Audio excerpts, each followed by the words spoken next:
నమస్తే, welcome to Y news. నేను పుష్ప. గిరిజన ప్రాంతాల్లో రహదారి సౌకర్యం కల్పించడం కూటమి ప్రభుత్వ లక్ష్యమని రాష్ట్ర మహిళా సంక్షేమ గిరిజన శాఖ మంత్రి గుమ్మడి సంధ్యారాణి అన్నారు.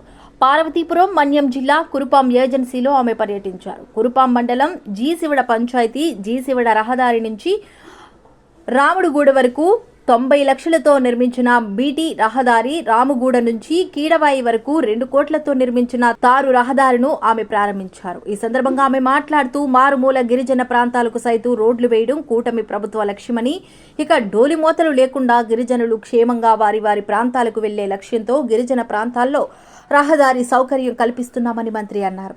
గత 5 ఏళ్లలో ఏజెన్సీలో రోడ్ల నిర్మాణం జరగలేదని అన్నారు. గిరిజన ప్రాంతాల్లో అభివృద్ధి లక్ష్యంగా కూటమి ప్రభుత్వం పనిచేస్తుందని ఆమె అన్నారు. ఈ కార్యక్రమంలో ప్రభుత్వ విప్, కురుపాం ఎమ్మెల్యేతో జగదీశ్వరి, పాలకొండ ఎమ్మెల్యే నిమ్మక జయకృష్ణ తదితరులు పాల్గొన్నారు.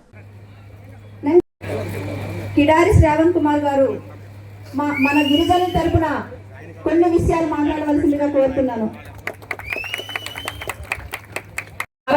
ఎవరైనా చదువుకున్న గిరిజనులు ఉంటే వాళ్ళకి ఉద్యోగాలు ఇప్పించి ఈ రోజు మన ఇంట్లో ఉన్నటువంటి మన మామయ్యో, మన చిన్నాన్నో, మన అత్తో టీచర్ ఉద్యోగాలు చేస్తున్నారంటే ఆ రోజు మనం వరి గొప్ప తింటున్నాము అని అంటే ఆ రోజు కిలో బియ్యం, కిలో 2 రూపాయలు పెట్టి మనకి వరి బొవ్వ అంటే పరిచయం చేసింది నందమూరి తారక రామారావు గారు. ఆ రోజు గురుకులాలు కానీ మొదటి నుంచి గిరిజన ప్రాంతాల్లో మారుమూల ప్రాంతాలకు కూడా రోడ్లు వేయాలి. రోడ్లు వేస్తే ఇక్కడ డోలీలు మాత ఉండకూడదు. గిరిజనులందరూ కూడా క్షేమంగా వాళ్ళ ప్రాంతాలకు వెళ్ళాలనే ఉద్దేశంతో చేస్తున్నటువంటి ప్రయత్నం ఇది.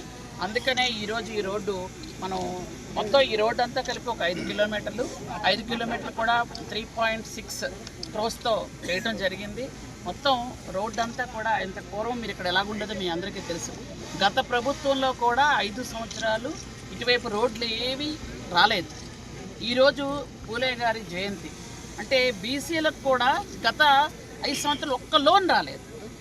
అలా అంటే ఒక పక్క బీసీలకి న్యాయం చేయలేదు, ఎస్టీలకి న్యాయం చేయలేదు, ఎస్సీలకి న్యాయం చేయలేదు, ఎవరికీ న్యాయం జరగలేదు. ఈరోజు ఈ రోడ్లు ఇది ఆరంభమే. ఇంకా ప్రతి గిరిజన గ్రామానికి కూడా రహదారి ఖచ్చితంగా మా ప్రభుత్వం వేయిస్తాం. మీ ఎమ్మెల్యే గారి ఆధ్వర్యంలో ఖచ్చితంగా చేయిస్తాం. డోలి మోతలు ఉండవు.